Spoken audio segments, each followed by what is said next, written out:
सवाल क्या करेंगे, अपने अधिकार क्या मांगेंगे। बात सही है। सबसे बड़ी बात, महत्वपूर्ण बात यह है कि हमारे देश में अगर कोई घोटाला हुआ है तो वह इतिहास का घोटाला हुआ है। और शिक्षा की व्यवस्था इतनी गंदी है कि जो असल में हमारा शोषण किया है उसका कभी वर्णन हमने पढ़ा ही नहीं है इतिहास में। भारत की आजादी के पहले जब अंग्रेजी शासन काल था, उसी शासन काल में पेशवाओं का भी शासन इस देश में था। पेशवा अर्थात आज के ब्राह्मण, मैं उनको ब्राह्मण भी नहीं बोलता, ब्राह्मण मतलब ज्ञानी पुरुष होता है जिसको ब्रह्म का ज्ञान हो। जो जातिगत ब्राह्मण है उनको मैं बामन बोलता हूं, और जो जातिगत श्रेष्ठ होते हैं उन्हीं लोगों ने SC OBC माइनॉरिटी के लोगों का शोषण किया है। जिस धर्म में एक जाति को जाति के आधार पर श्रेष्ठ माना गया और दूसरे लोगों को नीच बताया गया, ये ग्रंथों में लिखा हुआ है। और ग्रंथ लिखा किसने है? जिनका आप चरणामृत लेते आए आज तक। सबसे महत्वपूर्ण बात यह है कि हम आज तक यह ही नहीं पहचान पाए कि हमारा दोस्त कौन है और हमारा दुश्मन कौन है। ठीक है ना? अगर 5वीं फेल कोई ब्राह्मण है तो आप उसको अपने घर में बुलाते हैं, उसके चरणामृत लेते हैं, लेकिन अपने समाज के एक शिक्षित व्यक्ति की आप बात नहीं सुनते। ऐसा सही है ना? शिक्षित व्यक्ति यदि बात करता है तो आप उसको मूर्ख समझते हैं। आप मेरे से परिचित नहीं होंगे, मेरा नाम है डॉक्टर BK पटेल।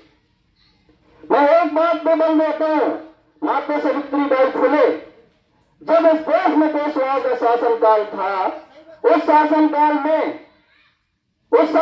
में केवल ब्राह्मणों को पढ़ने का अधिकार था या नहीं था? धर्म ग्रंथ आपने पढ़े हैं ना, मैं आपको निचोड़ बता देता हूं। कर्ण को शिक्षा से वंचित क्यों किया गया? क्योंकि यह बोलकर कि आप शूद्र हैं, इसलिए शिक्षा का अधिकार नहीं है। एकलव्य का अंगूठा क्यों मांगा गया? आप शूद्र हैं, आपको शिक्षा का अधिकार नहीं है। जब आप शिक्षित नहीं है तो आप लड़ कैसे पाएंगे? आपने उनका चरणामृत लिया जिन्होंने आपको पिछवाड़े में भी लात मारा है और आंगड़े में भी मारा है। बात सही है नहीं है? झूठ बोल रहा हूं क्या मैं? बताइए, सच्चाई है या नहीं है? तो सबसे पहले आप अपने लोगों की इज्जत करना सीखिए। उन नाम के अपने आप को श्रेष्ठ कहने वाले लोगों को इज्जत करना बंद करिए। यही सच्चाई है। जब आप अपने लोगों को सम्मान देंगे, आप अपने लोगों का समर्थन करेंगे, आप अपने लोगों का सपोर्ट करेंगे, तब आपको अपने लोग साथ देंगे। मैं एक उदाहरण के माध्यम से कहना चाहता हूं। यदि किसी व्यक्ति के घर में कोई विपत्ति आ जाती है तो पड़ोसी साथ देता है या घर का व्यक्ति साथ देता है? पड़ोसी केवल इतना कर सकता है कि आपके हाल पूछ सकता है, लेकिन जो आर्थिक समस्या है, आपके ऊपर कोई विपत्ति आई है, उसके लिए आपका जो खून है, आपका जो भाई है, वह आपके साथ खड़ा होगा, अन्यथा कोई व्यक्ति खड़ा होने वाला नहीं। सच्चाई है नहीं है? तो इस बात को समझने की जरूरत है कि हम लोगों को, जिनका हम हमेशा से चरणामृत लेने आए हैं, उन्होंने आगे भी मारा, पिछवाड़े से भी मारा और हमेशा हमारा शोषण किया, लेकिन हम अपने ही भाई को तवज्जो देने से पीछे हट जाते हैं। ऐसा क्यों? दूसरी बात यहां पे आती है, लोग कहते हैं आरक्षण की जरूरत नहीं है, आरक्षण जाति के आधार पर नहीं होना चाहिए, आर्थिक आधार पर होना चाहिए। मैं कहना चाहता हूं, इस देश के अंदर शोषण जाति के आधार पर हुआ है या आर्थिक आधार पर? मैं सिर्फ जवाब मांगता हूं, इस देश के अंदर शोषण जाति के आधार पर हुआ है या आर्थिक आधार पर? जाति के आधार पर। तो आरक्षण की जरूरत आर्थिक आधार पर होनी चाहिए, जाति के आधार पर होना चाहिए, राइट? तो इसका मतलब यह है कि हम जो आज मांग करने आए हैं मंडल रथ के माध्यम से, वह जायज है या ना जायज है? जायज है। इसलिए जायज है क्योंकि जिस धर्म ग्रंथों के माध्यम से, जिस धर्मों के माध्यम से हमें नीच बताया गया, हमें शिक्षा से वंचित किया गया और हमारे लोग हजारों वर्ष तक एक ही जाति के लोगों के गुलाम रहे आए, उस गुलामी को खत्म करने के लिए संविधान में आरक्षण की व्यवस्था की गई।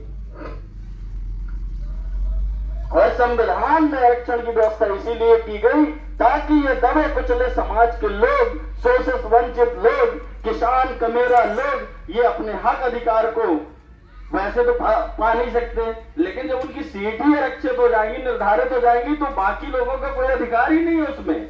इनको जरूरी है बेचना। अब बात यहाँ पे आती है, हमें हमेशा गुमराह किया जाता है। लोग क्या बोलते हैं, अरे वो चमार कल तक वो हमारे जूते पॉलिश करता था, वो आज बढ़ गया आगे। वो कोल कल हमारी नौकरी करता था, वो आगे बढ़ गया।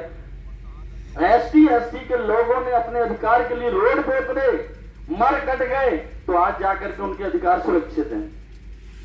लेकिन OBC के लोगों की एक विडंबना है, वो अपने हक अधिकार की बात कभी नहीं करते। उनको नाम सत्य से फुर्सत नहीं है। राम भी तो एक राजा थे, उन्होंने जातिवाद खत्म करने के लिए क्या किया बताइए आप।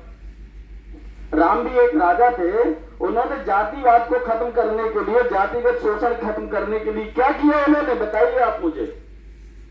रामायण में इसका कई ग्रंथ है, वर्णन है। कृष्ण ने छल किया, रण भूमि छोड़कर भाग गए, तो उनका नाम रण छोड़ पड़ गया। राम ने भी तो बाली का छुप करके वध किया था, फिर आप मर्यादा पुरुषोत्तम कैसे हुए? आपने एक महिला के ऊपर वार किया, उसकी नाक काट दी, तो आप मर्यादा पुरुषोत्तम कैसे हुए? और खूब छत्री लोग सीना तान के कहते हम तो औरतों को वार नहीं करते। अरे तुमसे घटिया कोई नहीं हो सकता। जीती जागती मिसाल है फूलन देवी है, जिनके साथ 21 सागरों ने मिलकर के बलात्कार किया था, और उन 21 सागरों के विरोध में बोलने वाला कोई समाज का व्यक्ति पैदा नहीं हुआ। और उस फूलन देवी को जिसने अपने वृक्ष को खुद लिया, डकैत बनना पड़ा उसको अपना अधिकार पाने के लिए, अपने लिए न्याय पाने के लिए, उसको आज हम डकैत मानते हैं। जबकि मैं ये समझता हूं, जिस दुर्गा की आप पूजा करते हैं, मैं उस दुर्गा को तो कभी देखा नहीं, लेकिन फूलन देवी साक्षात दुर्गा है। इतने मर्द सब हजले खड़े थे जिन्होंने कई सागरों को रोक नहीं पाए, लेकिन वो औरत होने के बावजूद भी अपने ऊपर हुए अत्याचार का बदला उसने खुद लिया, भले ही उसको डकैत बनना पड़ा। यदि अगर ये मर्द उस समय उन 21 सागरों का विरोध करते तो क्या फूलन देवी को डकैत बनना पड़ता? तो साथ ही ये सबसे महत्वपूर्ण बात है, हमें शिक्षित होने की जरूरत है। शिक्षित होकर संविधान को अपना सर्वश्रेष्ठ ग्रंथ मानने की जरूरत है। जब तक आप अपने हक अधिकार को नहीं समझेंगे, तब तक आप सफलता हासिल नहीं कर पाएंगे। और जिन्होंने आज तक आपको धर्म के माध्यम से आपको नीच बताया, उनको भी, उन नीचों को भी आप जूता मारने का काम करिए। बाकी कहीं कोई समस्या आती, मैं आपके साथ खड़ा रहूंगा। साथियों, जय भीम, जय भारत, जय संविधान।